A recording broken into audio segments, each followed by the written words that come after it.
오늘 나눌 주님의 말씀은 누가복음 9장 1절부터 6절까지입니다. 신약 성경 105쪽에 있습니다.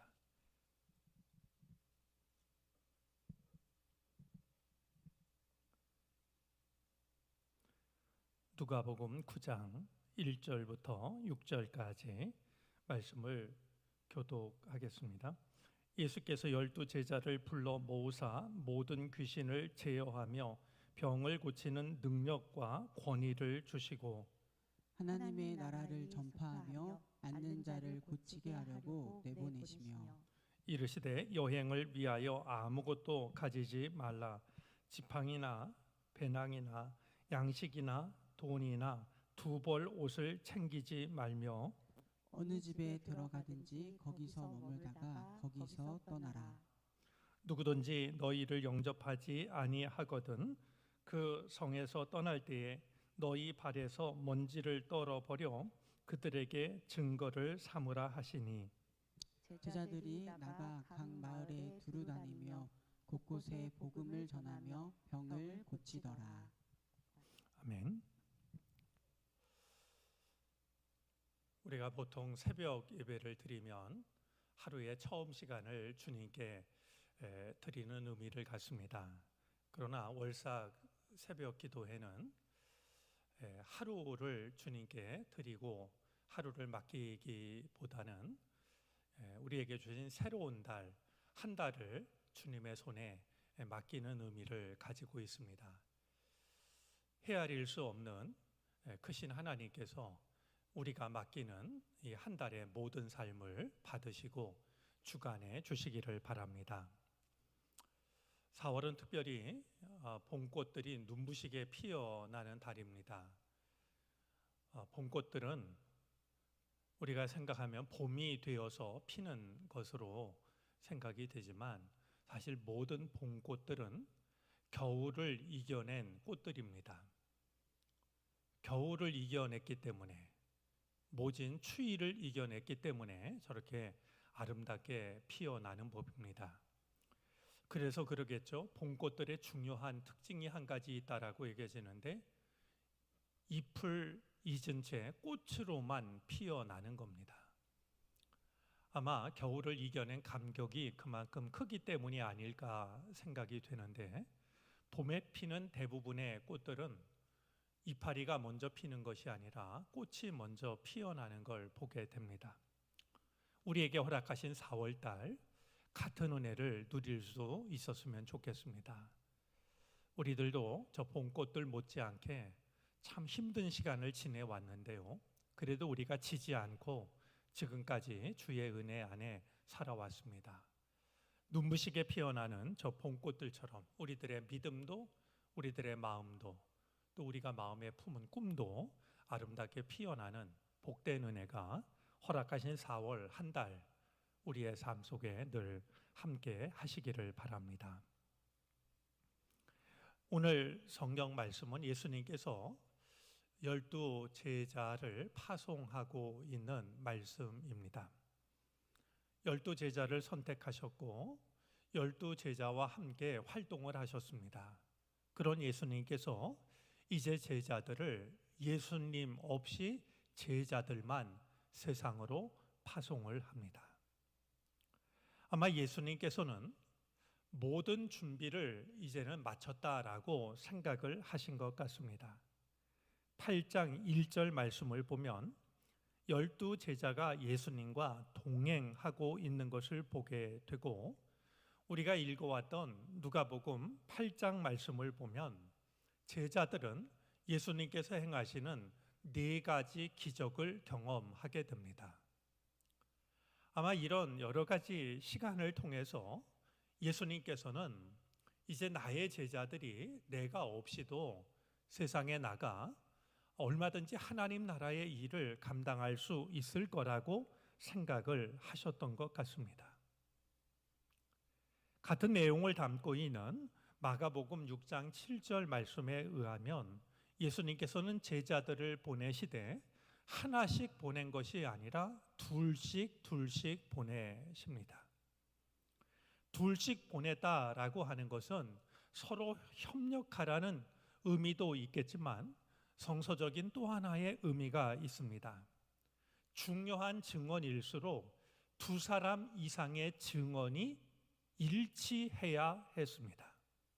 그러니까 너희들의 삶이 같아야 사람들은 너희가 하는 말을 신뢰할 것이다 라는 그런 의미가 담겨져 있었을 겁니다. 하나님을 믿는 우리들의 삶이 일치할 때 세상 사람들은 우리가 하는 말을 신뢰할 수 있게 될 겁니다. 우리는 신앙 안에서 보이고 있는 믿음의 편차를 줄일 필요가 있습니다. 자, 그런데 예수님께서 이 제자들을 따로 세상으로 보내실 때 그냥 보내지 않으십니다. 오늘 1절 말씀에 의하면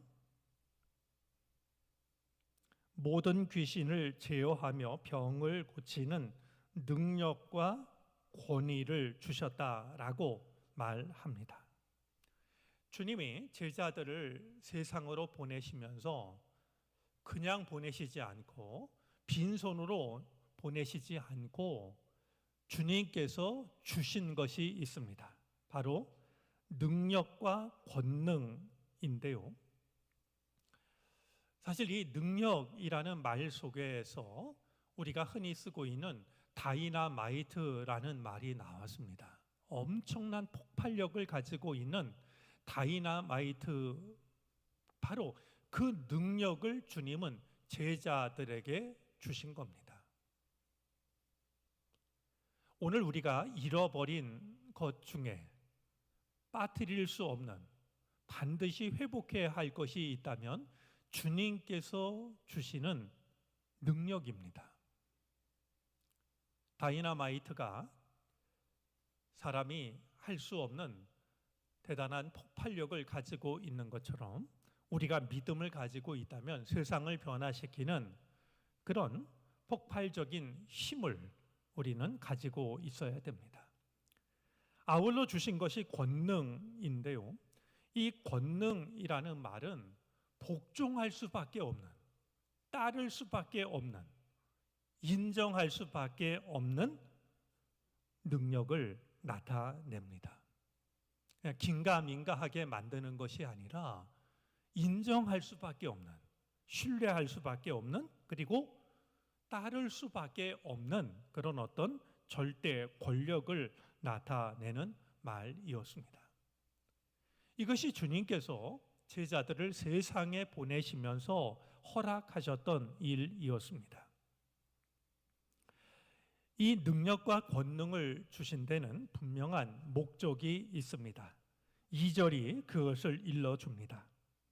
능력과 권위를 주신 이유는 하나님의 나라를 전파하며 앓는 자를 고치게 하려고 내보내셨다라고 말씀을 합니다. 이제 귀신을 축출하고 하나님 나라를 선포하고 병자들을 고치는 일입니다. 이 귀신 축출, 우리가 생각하면 이 오늘 우리 시대에는 별로 필요치 않은 일이라고 여겨질지도 모릅니다. 가끔 문제를 일으키는 신앙의 한 부분이라고 생각할지도 모릅니다.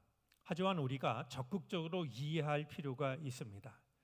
이 귀신이 가지고 있는 가장 큰 능력은 거짓과 속임수이고, 그들은 하나님과 우리 사이를, 혹은 믿는 사람들과의 관계를 분리시키는, 이간시키는 일을 합니다. 성령께서 우리를 도우신다라고 하면 바로 이 귀신은, 마귀는 우리가 하나님 앞에 자격 없다라고 하는 이유로 하나님과 우리 사이를 분리하려고 온갖 거짓과 속임수를 동원합니다. 우리 믿는 자들의 마음은 대개가 하나입니다. 잘 믿고 싶고 사랑하며 살고 싶고 하나가 되고 싶고. 그런데 우리가 모여 신앙생활하다 보면 우리가 바라는 일이 뜻대로 되어지지 않을 때가 있습니다. 바로 우리는 마귀의 역사를, 마귀의 틈을 이겨내야 합니다. 우리가 원하는 것이 뜻대로 이루어지지 않는 것은 우리가 약하기 때문이기도 하지만, 우리가 원하는 것, 주님의 뜻이 이루어지지 않도록 우리에게 거짓과 속임수로 분리하려고 하는 악한 영이 있기 때문입니다. 그런 점에서 주님께서는 제자들을 보내시면서 귀신을 축출하는 권능을 이제 맡기셨던 것이었습니다. 하나님 나라를 선포하고 병자들을 고치시는 일이나 귀신을 축출하는 일은 모두가 다 중요한 공통점이 있는데요, 예수님이 하셨던 대표적인 사역이라는 점입니다. 예수님은 제자들을 보내시면서 이렇게 말씀하시는 겁니다. 내가 했던 일을 너희가 하도록 해라. 내가 없어도 내가 했던 일을 나는 너희에게 맡긴다. 이런 의미를 갖게 됩니다. 오늘 믿는 자도 마찬가지일 겁니다. 우리가 예배에 참석하는 것도 중요한 믿음의 한 부분이지만, 우리가 주님의 진정한 믿음의 사람이 되기 위해서는, 주님께서 보내신 사람으로 살아가기 위해서는 주님께서 하셨던 일을 우리도 감당할 수 있어야 됩니다. 자, 그런데 주님께서는 능력과 권위만 주신 것이 아니라 경계하신 일이 있었습니다. 제자들이 나가서 주님께서 맡겨주신 일을 감당할 때 주님께서 경계하셨던 일이 있는데요, 아무것도 가져가지 말라라고 말씀합니다. 주님께서 이어서 말씀하시는 것을 보면 당시에 여행자들이 챙겨야 할 5가지 품목을 말씀하십니다. 3절이 그것을 일러주고 있는데요, 여행자들이 가지고 다녀야 할 필수 품목이 있는데 제자들을 보내시면서는 그것을 가지고 가지 말라라고 말씀합니다. 이 5가지 품목이 여행자들의 필수 품목이라고 하면 아마 예수님은 이렇게 말씀하고 있는 걸 겁니다. 나는 너희를 여행자로 보내는 게 아니다. 우리가 주님의 일을 감당할 때 혹은 믿음의 길을 걸어갈 때 여행자처럼 믿음의 길을 걸어가면 안 되고, 여행자처럼 사명자의 길을 걸어가서는 안 됩니다. 그러니까 더 좋은 품목을 챙기려고 하는, 더 많은 품목을 챙기려고 하는 이것은 주님의 뜻과는 다릅니다. 이어 4절 말씀을 보면 좋은 조건을 찾지 말라고 말씀합니다. 편한 숙소를 찾아서 두리번거리지 말라라고 하는 겁니다. 여행자라면 어쩌면 경치가 좋은 곳을 찾을 수 있을 겁니다. 밥이 맛있는 집을 찾을 수 있겠죠. 그러나 나는 너희를 여행자로 보내는 것이 아니니까 좋은 숙소를 찾아서 두리번거리지 말아라. 좋은 조건을 찾아서 두리번거리지 말아라. 다시 한번 주님은 주님의 사람을 보내시는 이유가 여행자로 보내시는 것이 아니라고 하는 것을 말씀하고 있습니다. 또 한 가지 일러주는 것이 있습니다. 한계를 인정하라라는 것입니다. 모든 것을 너희가 너희 뜻대로 할 수 없다라고 말씀합니다. 5절이 그것을 일러주는데요, 너희를 영접하지 아니하거든 이라고 말씀하심으로써 내가 주님의 능력과 주님의 권위를 가지고 나아간다 할지라도 너희를 받아들이지 않을 사람이 있다라고 하는 것을 전제하고 계십니다. 우리가 주님의 일을 할 때 나의 선한 의도를 받아들이지 않는 사람들을 만나면 당황하게 됩니다. 하지만 그것은 얼마든지 일어날 수 있는 일입니다. 주님께서도 말씀하셨던 일이기도 합니다. 주님은 다시 한번 제자들에게 이렇게 말씀하십니다. 6절입니다. 제자들 예수님의 말씀을 듣고 이제 나간 제자들의 삶을 6절은 이렇게 말하고 있는데요. 제자들이 나가 각 마을에 두루 다니며 곳곳에 복음을 전하며 병을 고치더라. 제자들은 자신들을 인정하고 자신들을 따뜻하게 맞이하는 곳에 머물렀던 것이 아니라 이 마을 저 마을로 다닙니다. 발길 닿는 곳마다 주님께서 주신 사명을 가지고 찾아갑니다. 그리고 자신의 뜻을 이루었던 것이 아니라 주님의 말씀을 실천합니다. 복음을 전하고 병을 고치라 하셨던 것은 제자들을 보내시면서 주님께서 명하셨던 그 일입니다. 우리가 신앙생활하면서 참으로 중요한 것은 나의 뜻, 나의 생각, 나의 계획을 이루는 것이 아니라 주님의 뜻을, 주님의 말씀을 이루는 것이 중요합니다. 오늘 이 제자들을 다른 말로 하면 보내심을 받은 사람이 될 것입니다. 사실 우리들도 오늘날 목회자만이 아니라 모든 믿는 자들은 주님께서 세상에 보내신 사람들입니다.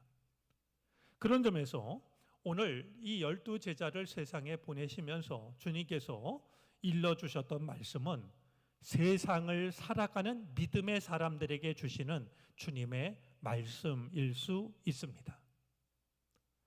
오늘 말씀을 우리가 마음에 품고 이 세상 속에서 주님의 뜻을 이루어가는, 주님께서 원하셨던 것을 감당하며 살아갈 수 있는 우리들이 되어질 수 있기를 바랍니다.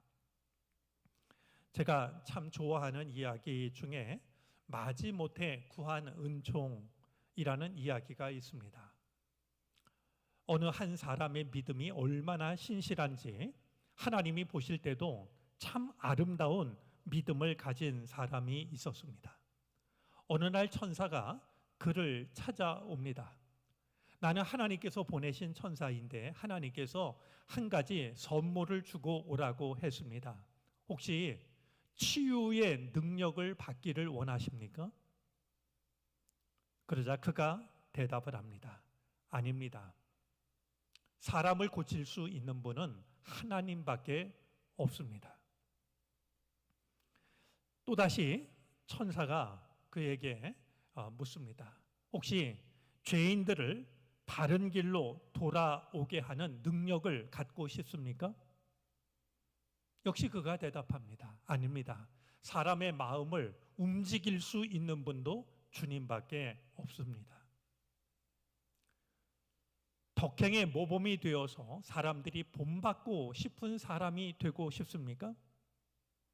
아닙니다. 그러면 하나님이 아니라 제가 사람들의 관심의 중심이 될 것입니다.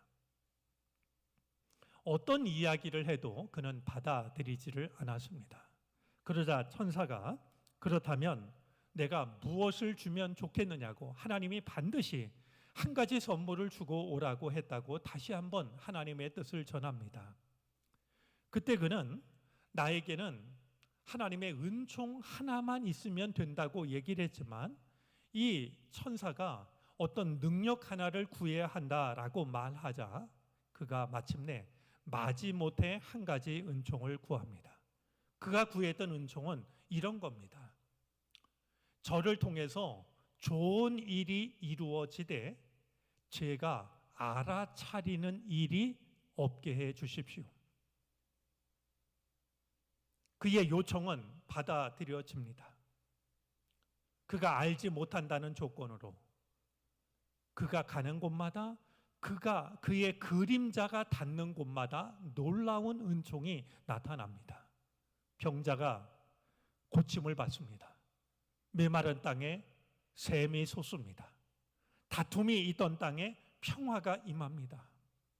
그것이 어디로부터 오는 은총인지는 아무도 몰랐지만 그가 가는 곳마다 하나님의 은혜가 나타나기 시작했던 겁니다. 오늘 주님의 말씀대로 보내심을 받은 사람의 삶이 그러해야 되지 않을까 생각을 해봅니다. 나를 드러내는 것이 아니라 주님을 드러내되 그 삶을 우리가 살아갈 수 있다라고 하면 우리의 그림자가 닿는 곳마다 주님의 놀라우신 뜻이, 놀라우신 은혜가 나타나게 될 것입니다. 특별히 허락하신 4월 한 달, 이 놀라우신 주님의 은혜가 우리 모두의 삶 가운데 임하게 되기를 바랍니다. 기도하겠습니다.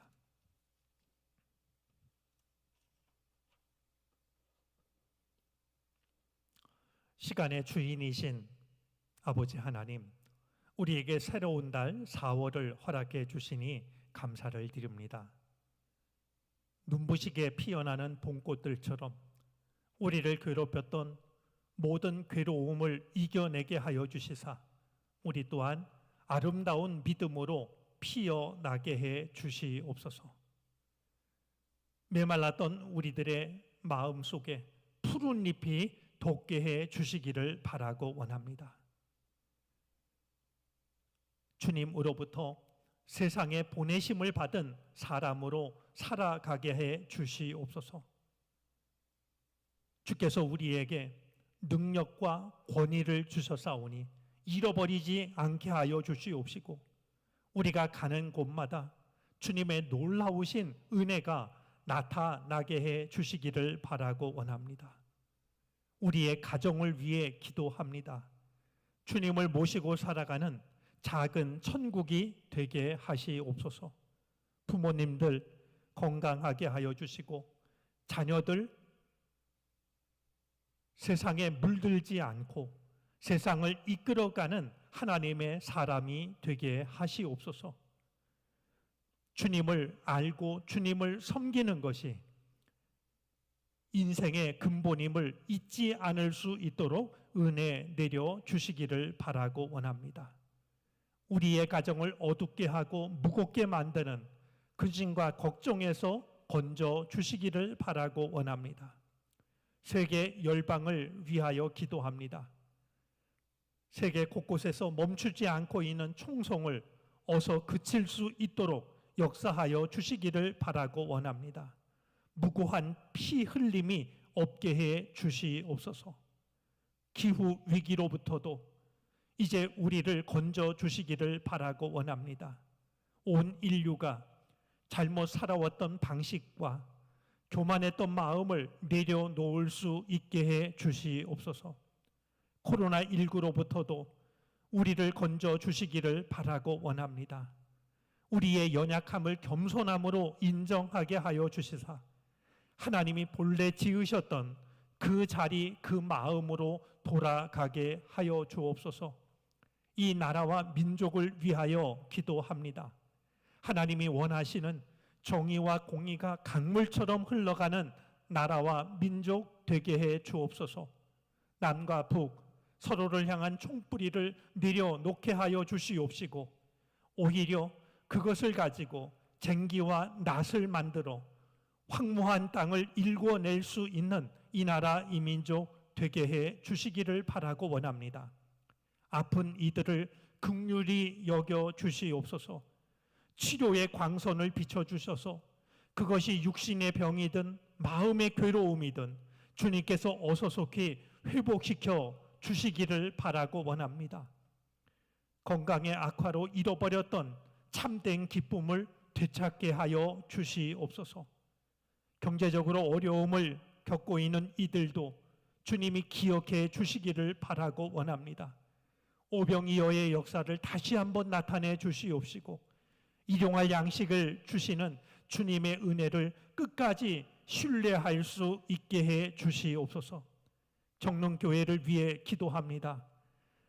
교회를 이루고 있는 한 사람 한 사람, 한 가정 한 가정, 하고 있는 모든 일들을 주님의 손에 맡기고 의지합니다. 우리는 주님께서 손수 심으신 나무들입니다. 은총의 숲을 이루게 하여 주시사 세상을 살리는 교회가 되게 해 주시옵소서. 4월을 시작하며 말씀을 듣게 해 주셨사오니 이 한 달을 말씀의 빛을 따라 살게 하여 주시고 4월을 시작하며 기도하게 하여 주셨사오니 4월 한 달을 살아가며 기도로 승리하는 삶을 살아가게 하시옵소서. 우리 삶의 주인이 되어 주시고 우리의 길을 인도하여 주시며 푸른 풀밭 쉴 만한 물가로 우리의 길을 이끌어 주시옵소서.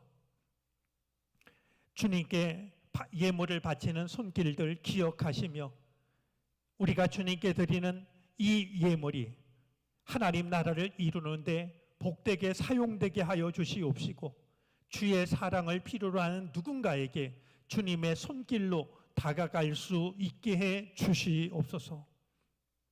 지금은 우리 구주 예수 그리스도의 크신 은혜와 하나님 아버지의 헤아릴 길 없는 사랑하심과 도우시고 이끄시는 성령의 은총이 새로운 한 달을 맞으며 겸손한 마음으로 주님의 은총을 사모하는 모든 주님의 백성들 머리 위에 이제로부터 영원토록 함께 계시옵기를 간절히 축원하옵나이다.